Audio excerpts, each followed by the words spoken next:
Question है S minus T बराबर 3 S बट्टा 3 प्लस टी बट्टा 2 बराबर 6 समीकरण 2 कहता है इसको कि प्रतिस्थापन विधि से हल कीजिए। कौन सा विधि से?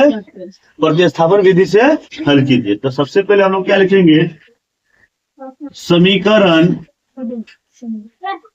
1 से समीकरण 1 क्या है? एस माइनस टी बराबर 3। तो एस बराबर क्या हो जाएगा? 3 प्लस टी। ये समीकरण हमारा कितना हो गया? 3। समीकरण क्या हो गया? 3। प्रतिस्थापन का मतलब क्या रहता है? यानी कि जैसे आप किसी सीट पर बैठे हुए हैं, कोई आया आपको वहां से हटा के कहा चल हट, हम बैठेंगे, देखते हैं ना जी। यानी कि प्रतिस्थापन दूसरा की जगह पर अपन हम जता देना है कि ना, दूसरे की सीट को हथिया लेना जबरदस्ती, हट हट हट बात अवसर। इसी तरह समझिए थोड़ा सा, जैसे कहने का मतलब क्या है, लिखेंगे समीकरण 2 में, किसमें?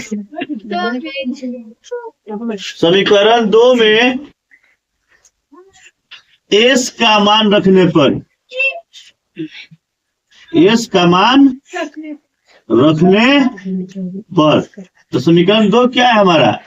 एस बट्टा 3 प्लस टी बट्टा 2 बराबर 6। ये था। देखिए ये कुछ यहाँ जब क्या है, यहाँ पर हम जैसे देखिए एस कह रहा था, ये इतना ही है, हमको एस का मान रखना था, ये एस हटा दीजिए अब, ठीक है ना। और एस के जगह पर हमको लिखना है 3 प्लस टी। कोई दिक्कत? अब क्या करेंगे? जैसे बट्टा का जोड़ है, चलिए इसका लघुत्तम निकाल लीजिए। 3 2 का लघुत्तम कितना होगा? 6, ठीक है। 3 से अगर 6 में भागा देंगे तो 3 दूना 6, 2 मरतबे, तो जितना मरतबे करते हैं उसे अंश में गुना करते, मालूम है। तो इसका अंश 3 प्लस 2 3 है, तो दूसरे दोनों में गुना होगा, ठीक है ना।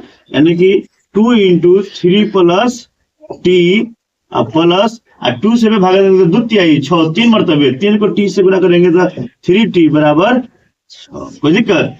देखिए ये इंटू है, गुना होगा 3 दूना 6 प्लस 2t प्लस 3t बराबर, देखो 6 बट्टा में है, तब तो जानते हैं जब बट्टा होता है तो बराबर के बाद गुना में आ जाता है ना। तो यहाँ पर हो जाएगा 6 गुने 6। कोई दिक्कत? हम इसी को यहाँ पर लिख सकते हैं, देखिए 6 प्लस, देखो ये 2t यानी कि 2 गो टी प्लस में 3 गो टी, तो 3 गो 2 कितना होगा? 5 प्लस 5 टी बराबर 36।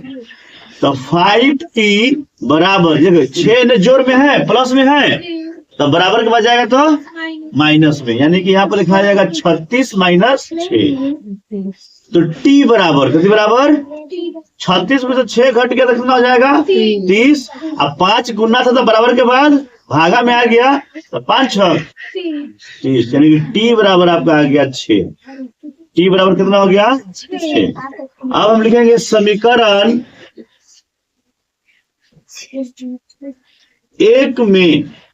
3 में, किसमें? 3 में t का मान रखने पर,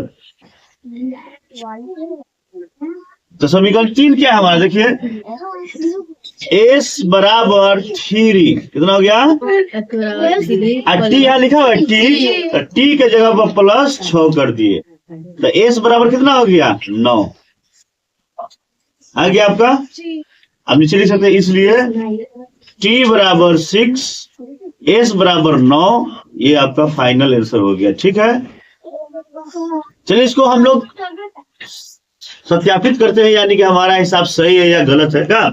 यहाँ पर मान रख के देख लेते हैं। देखिए s का मान कितना है? 9, तो 9 यहाँ लिख देंगे। और t का मान कितना है?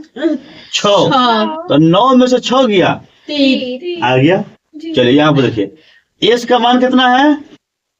9, बट्टा में 3 है, तो 9 में अगर 3 से भागा देंगे तो 3 तिहाई 9, 3 मरतबे कट गया, यानी कि 3 आया, प्लस टी का मान कितना? 6 है, अब बट्टा में 2 है तो 2 तिहाई 6, ये भी 3 आया, तो 3 गो 6, यानी कि आ गया, दोनों तरफ बराबर हो गया। इसका मतलब हमारा हिसाब सही है, ठीक है। चलिए।